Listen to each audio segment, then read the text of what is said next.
Today on Soul Sparks with your host Saima, we welcome Heidi Weiland, a holistic business coach who blends soulful strategy with self-care. As a yoga teacher, Ayurvedic health counselor, and business operations expert, Heidi guides sensitive solopreneurs to scale their businesses without sacrificing their well-being. Her journey reveals how entrepreneurship isn't just about building wealth, it's a portal for deep spiritual growth, healing, and personal transformation. Heidi, welcome to the show. Hi, Saima. Thanks so much for having me. Warmly welcome. I'm glad to have you here. So, Heidi, many see business as purely strategic, but you see it as spiritual practice, which is like something like whoa.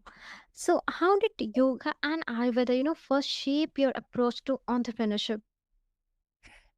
Yeah, it took me a while to find these tools, and I've been an entrepreneur my whole life. And it probably was about 12 to 15 years of working very hard and working myself into burnout. And I turned to yoga and Ayurveda as a way to heal myself, heal my burnout.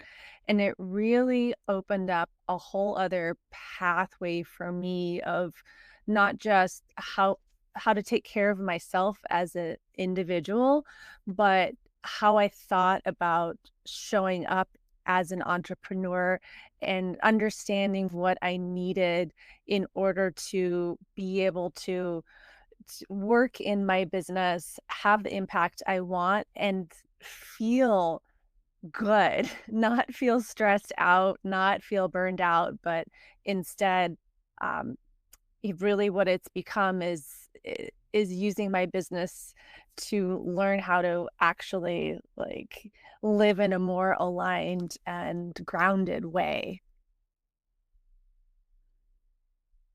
Mm, I mean, that's, such a beautiful way to look at business, Heidi. I really appreciate that how you have, like woven your personal practices into your professional life. It really offers a fresh and meaningful perspective on entrepreneurship completely. Yeah, and I feel like it's something that I'm starting to see other people talk about more. I feel like there's a little bit of momentum building in this different way of looking at entrepreneurship because the traditional ways of doing business, they don't work very well for more sensitive people, for introverts, for neurodivergents. So, we need these alternative ways of viewing business and being in business so that because we can totally do it, but we just need different tools and different approaches. That's noteworthy. Now, like you often mention nervous system based scaling. So can you share like that how, regulating our nervous system plays a role in sustainable business growth?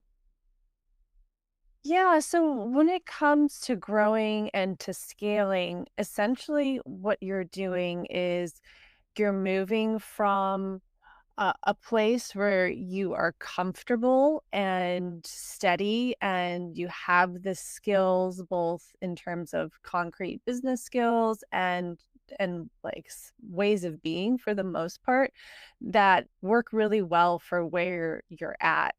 But when you want to grow, it requires that you shift, that you learn new things, that you show up in different ways, that you discover different ways to think about your business, but on a system perspective, that you also you're invited to notice the things that want to keep you safe and the way that you kind of like in order to grow into something that's bigger, you need to do some healing usually, and mindset work is a really great way to see the possibility, like teach yourself that, you are capable of more, but if the body is not in alignment with that, you end up kind of having this inner argument that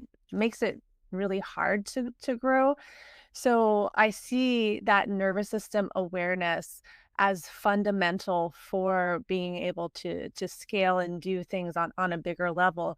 Because once you do that, you're essentially like unlocking your potential, but it takes gentle awareness and effort and patience oftentimes. Mm-hmm. I really appreciate, Heidi, the depth you bring to this topic. It's like so rare in the world of business to hear of conversations, that connect personal well-being, especially nervous system regulation with the mechanics of like growth and scaling. And like Mhm. what you have shared, really reframes growth as something that can be grounded, sustainable, and aligned with who we are, not just what we do. It's Yeah. really a powerful reminder that like our inner state directly, impacts the quality of our leadership, our decisions, Yeah. right? 100%, 100%. And there's that aspect, I know you mentioned spiritual, of oftentimes the spiritual side of things where we have the opportunity to deepen our relationship with something that is beyond us and lean into trust, to surrender, to guidance. And whether that's your inner wisdom, intuition, or your guides, or however you think about it, for me that's been really fundamental because I'm not like sometimes I don't have all the answers. I don't really know what's next. Sometimes you have to just leap in business without knowing knowing if there's anything there to catch you.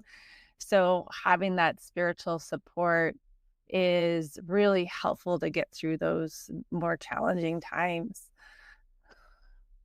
Absolutely, Heidi.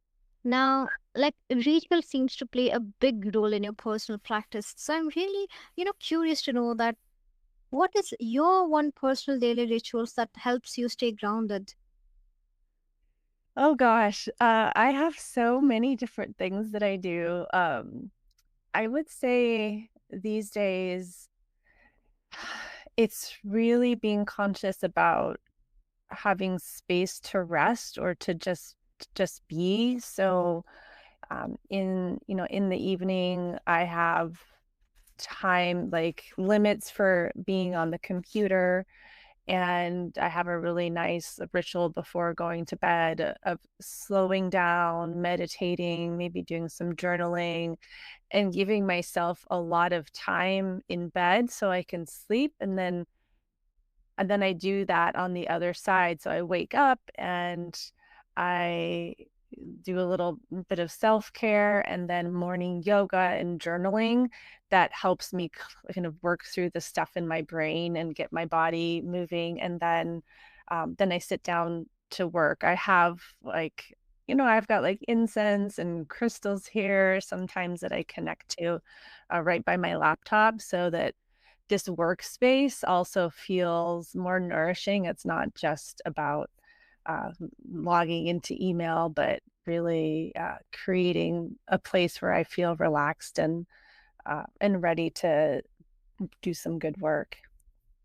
That already sounds so relaxing, Heidi. Like often the small, consistent practices are the most powerful stabilizers.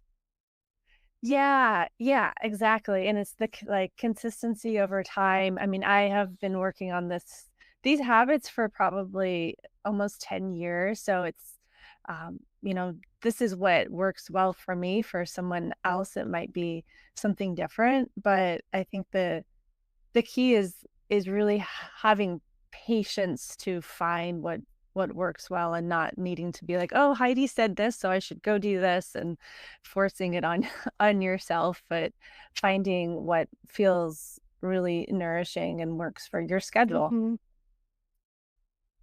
That's remarkable. Now, scaling, often triggers imposter syndrome or fear of visibility, especially for heart-centered entrepreneurs. So, how do you help Yeah. clients move through these blocks?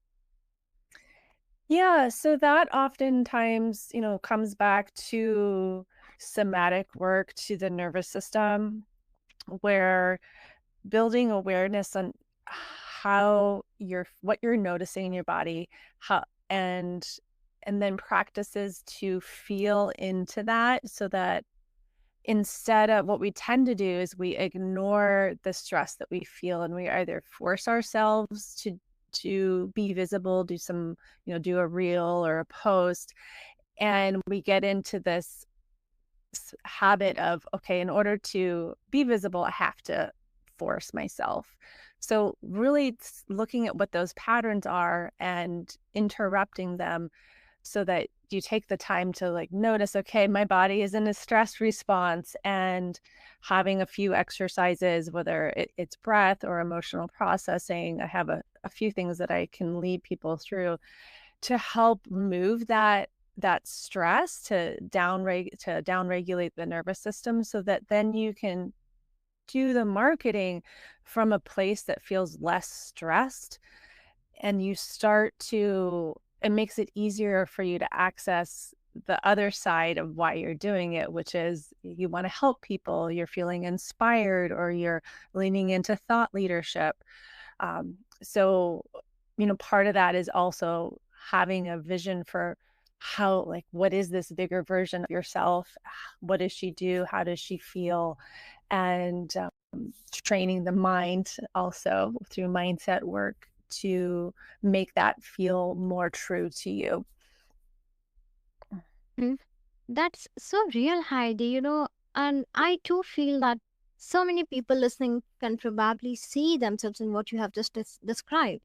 And it's really comforting to hear that these feelings are not just signs of failure, but actually part of the growth process itself. Yeah, exactly. Exactly. Now, like, what, helped you personally step into full confidence as a leader?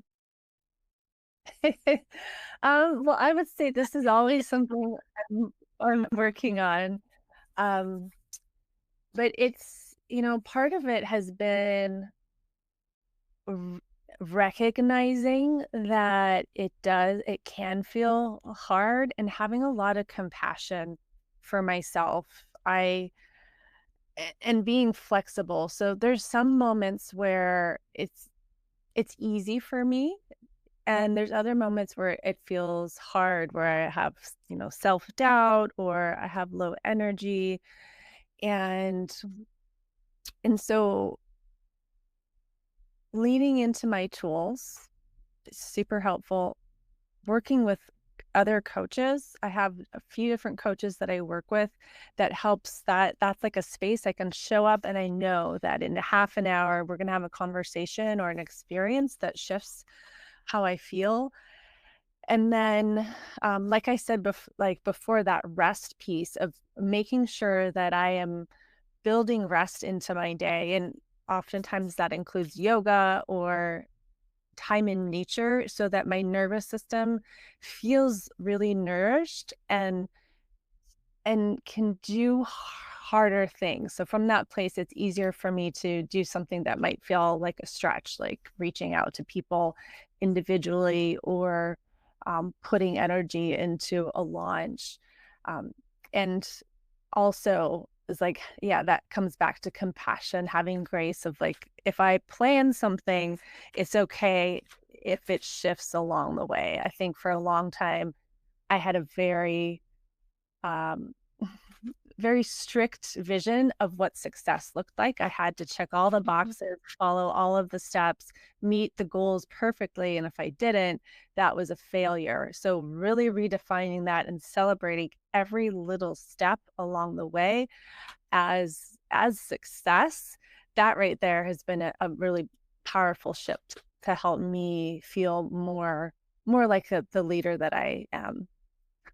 Mm, That's really inspiring, Heidi. It's so like powerful to hear how your journey into leadership was shaped by those experiences. And I think it's easy for people to assume that confidence just appears overnight, but the way you describe it as something, built over time through intention and self trust makes it so feel so much more accessible and real. Yeah, and as an entrepreneur, it is because we are taught confidence as kids from basically from school and from having systems of external recognition. So as entrepreneurs, we don't have that. And in order to feel recognized, in order to feel successful, we have to learn how to give it to ourselves. And yeah, and that takes time. That takes a lot of trial and effort and awareness. Yeah. That completely makes sense. I completely agree. So, if you could offer one piece of spiritual wisdom for entrepreneurs navigating growth, what would it be?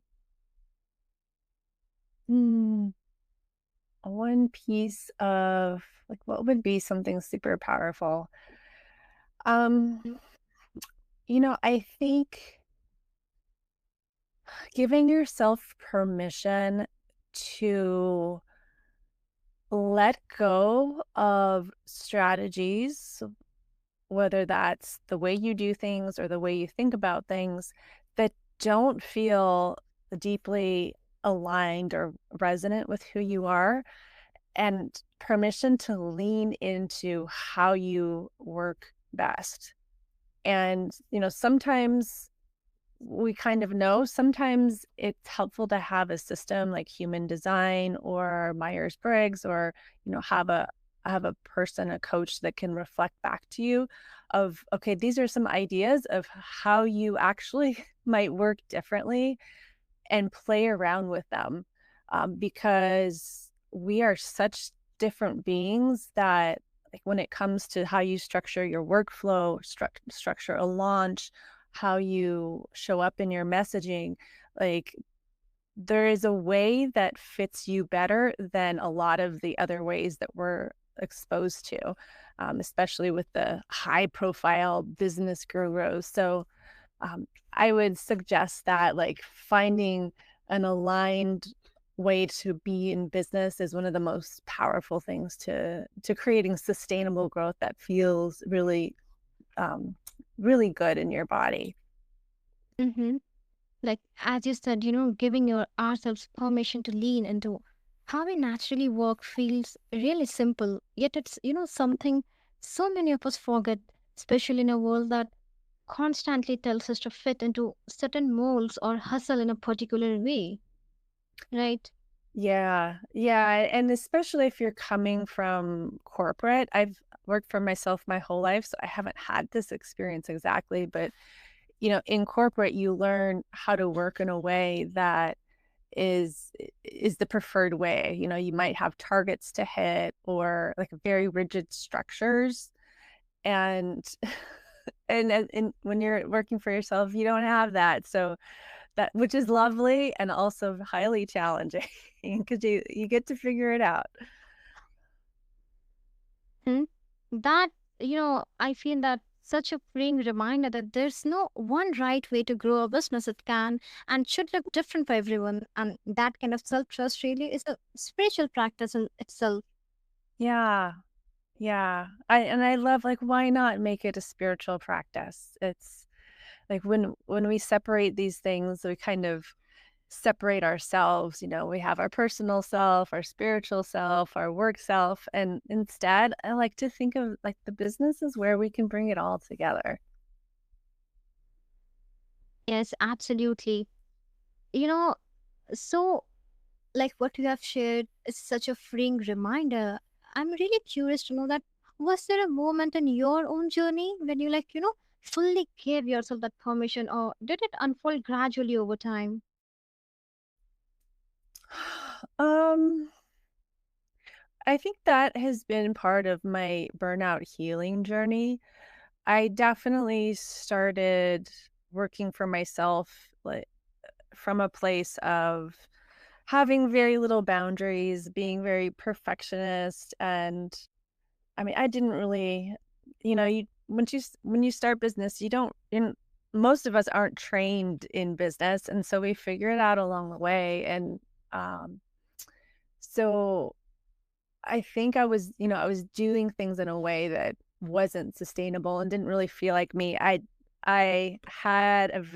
was scared to bring my whole self into my business. So I had, my business side of things, and then I'm also a DJ, and I had that was a completely separate persona. I used, like, a different name. I never told anybody about it, in the business side of things, and so now I don't like, now it's the opposite. Now I see that in order for me to, like, be my fullest self in my business, I wanna bring it all, and that has been pretty gradual, um, over time for sure. That's noteworthy. So, like, you know, how can listeners who are listening stay rooted in purpose even as we chase bigger goals? So, I think, I like to think about things in rhythms, like, there's a time for you to focus. I mean, sometimes the rhythms can be small, like a week long, but focus on really building your capacity, like taking care of yourself. If you need to sleep more, if you need to eat better, like really giving yourself time to do that. And so from that place, it's a lot easier for you to then think, okay, I want to live bigger. I want to live into my purpose and identify, like, what does that mean in general? What does that mean uh, in like a goal that I could have for the next 3 months, and how does that break down into this week, into today, and kind of get a pathway um, defined, but always making sure that you feel like you're resourced enough to follow through. I think at least the way I learned setting goals, it was done in a way where my nervous system was not on board, and I would hustle and push myself and then kind of fall flat, feel like a failure, and it created this goal trauma. So avoiding that and so being very mindful and um patient and compassionate with yourself. That's such an important perspective, Heidi.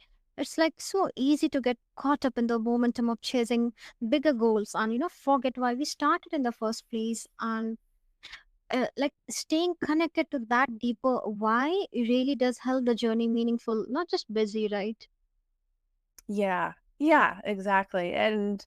Um and I think sometimes coming back to that spiritual piece of just like surrendering it over and trusting that what trusting that it'll all be okay, and the journey itself is really what it's all about. Absolutely. Heidi, you reminded us that building a business doesn't have to cost us our peace.